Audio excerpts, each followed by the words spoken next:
Assalamualaikum warahmatullahi wabarakatuh. Saya Asrun Syahidin dari Universitas Al-Ulio.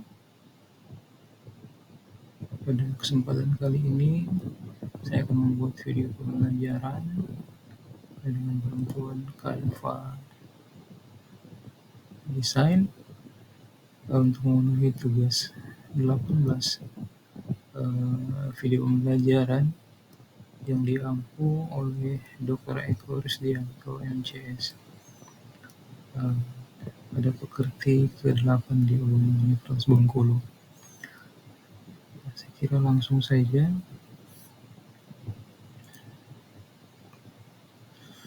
Ya, Assalamualaikum warahmatullahi wabarakatuh. Gimana kabar anak-anak? Wah, suaranya kencang betul ya. Ya, sebelum kita memulai aktivitas, ada baiknya kita berdoa dulu. Menurut agama dan kepercayaan kita masing-masing, berdoa dimulai. Berdoa selesai. Ya, tahapan dalam pembelajaran pada kesempatan kali ini adalah yang pertama pendahuluan, yang berikutnya kegiatan penjelasan materi, kemudian kegiatan diskusi, kegiatan penugasan, yang terakhir kegiatan penutup. Nah, tujuan dari pembelajaran kali ini adalah mahasiswa mampu memahami alat-alat gambar. Yang kedua, mahasiswa mampu buat gambar jenis-jenis garis dengan akurat. Nah, Bapak absen dulu ya sebelum kita lanjut lagi. Ya, Yolahumaro, ada Rizkyanti, ada Siti Umairah, ada Sudianto, ada Dewi Putri Lestarika, ada Muhammad Syidik, ada. Ya, alhamdulillah semua hadir ya. Ya, minggu lalu kan kita sudah membahas tentang fungsi-fungsi gambar ya. Ada tidak yang bisa mengulang kembali satu saja dari 3 fungsi gambar?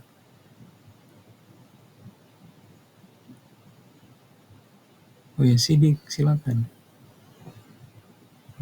Wah, betul sekali jawabannya, bagus sekali. Oke, Bapak mau tanya kembali nih kalian. Kalau kertas yang sudah pernah kalian lihat, kertas apa saja?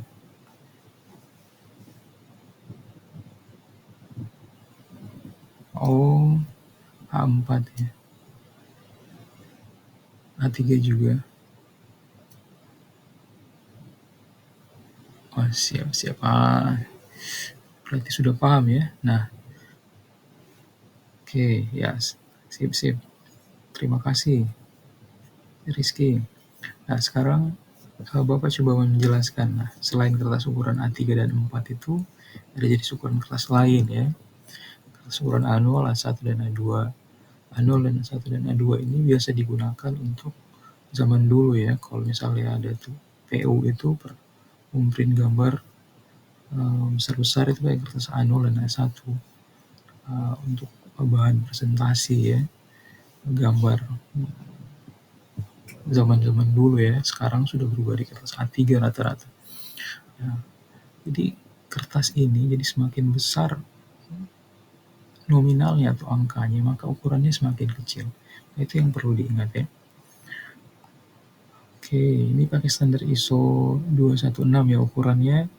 Yang paling besar ini A0 1189 kali 841 mm, itu berarti 1189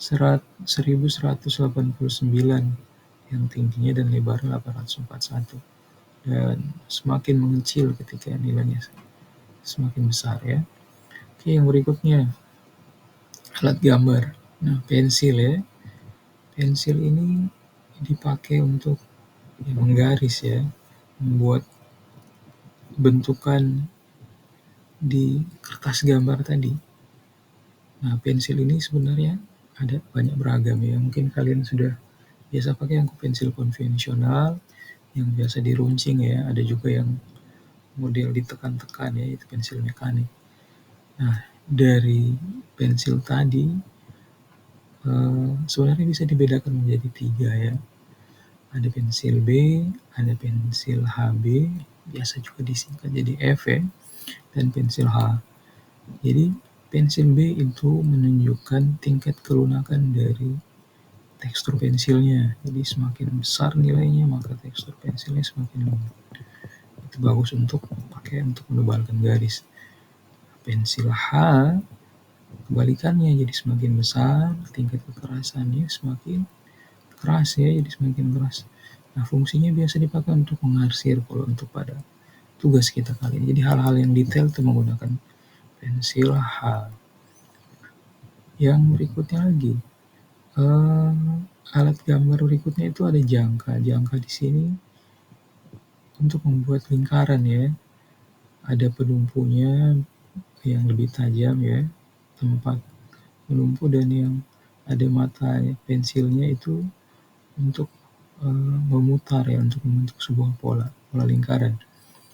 Nah, jangka juga ini selain seperti gambar ini ada juga yang menggunakan pensil langsung, pensil utuh ya, dan pensil konvensional dan pensil mekanik. Yang berikutnya lagi mistar. Mistar ini sangat esensi ya digunakan karena seperti yang minggu lalu Bapak sampaikan ya, bahwa perbedaan antara gambar teknik dan non-teknik itu terletak dari penggunaan dimensi atau ukuran. Nah, penggunaan mistar ini sangat berperan dalam membentuk atau membuat sebuah ukuran. Nah, mistar yang digunakan biasanya mistar segitiga. Adapun mistar yang lain bisa juga digunakan. Tapi kalau untuk perkuliahan ini di awal-awal masih menggunakan mistar segitiga satu pasang, ya. Jadi ada segitiga sudutnya, ada yang 90, 60, 30, 90, 45, dan 45. Yang kecil itu yang 45, 45, 90 ya. Oke, kita lanjut lagi. Gambar berikutnya, alat gambar berikutnya, huruf dan angka. Huruf dan angka ini ya tadi, ketika kita sudah menggambar, kita akan membuat penjelasan atau deskripsi dari gambar tersebut. Nah, mal ini untuk membantu kita merapikan tulisan. Nah, pakai mal ya, ada ukurannya juga berbagai-bagai jenis. Yang lebih modern lagi namanya Scriber ya. Tapi sudah jarang kalau sekarang ya. Ini pun juga jarang digunakan, lebih bagus menulis manual sepertinya ya. Kemudian yang berikutnya alat gambar manual ya. Alat gambar manual yang berikutnya adalah penghapus ya. Kita tahu bahwa penghapus itu fungsi untuk penghapus. Nah, penghapus juga ini sebenarnya ada banyak karakteristiknya, jenisnya ya. Jadi ada yang halus, ada yang kasar, atau yang lembut lah ya, dan yang agak kasar. Yang lembut ini bisa digunakan untuk menghapus pensil 2B dan HB, sedangkan yang kasar itu biasanya untuk menghapus garis-garis yang menggunakan pensil H. Nah, sekira ini materi dari Bapak ya, cukup. Namun untuk tadi kita ditujuan kan ada kita menghasilkan membuat gambar ya. Kita juga penggunaannya itu belum Bapak jelaskan. Nah, bagaimana informasinya? Kalian bisa scan di QR ini, QR barcode ini ya. Nah, nanti di satu itu ada tambahan referensinya, penjelasannya, dan yang kedua itu terkait dengan tugas. Nah, tugas-tugasnya itu ada di yang nomor 2 ini. Silakan dicek dan dipelajari dan kita diskusikan. Oke, baik, sudah dibaca ya. Nah, oke. Jadi mulai diskusinya. Oke. Ya, di dalamnya ada cara penggunaan ya, bisa dilihat ya. Penggunaan mistar itu memang harus satu pasang ya. Jadi ketika kita membentuk sudut-sudut tertentu itu bisa menggunakan dengan sudut-sudut istimewa bisa menggunakan bantuan mistar yang ada.